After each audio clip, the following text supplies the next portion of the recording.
Long time ago, there was a young troubled teenager named Brian. Brian came from an abusive home, but he didn't know he was also born with the condition called Asperger's syndrome.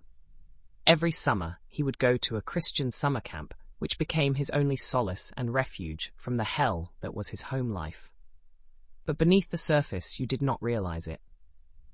Everybody at their camp who he had placed on a pedestal were far different than he could have ever imagined. Among all those people, it was a young girl named Sarah. Sarah was unlike anybody Brian that ever met his edgy punk rock look to her, and she was physically attractive, and all the boys, including Brian, were madly in love with her. She would give him the cold shoulder sometimes, and other times take pictures with him with their arms around each other, and things went on like that every summer he would go to camp. He would see her sucking face of the boy, flirting with another person, getting into a leg wrestling match with another, where it turned inappropriate really quick.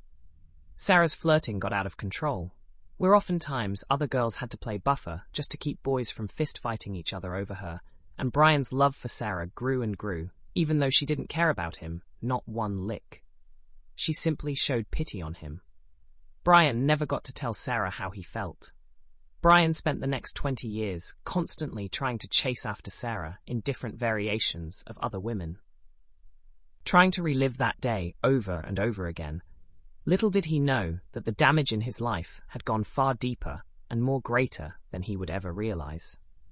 Now, and in his 40s, still trying to wrestle with the demons of his past and facing the stark reality that all those people at summer camp never cared about him, not one bit. After camp, none of them kept in touch. They left him to fend for himself.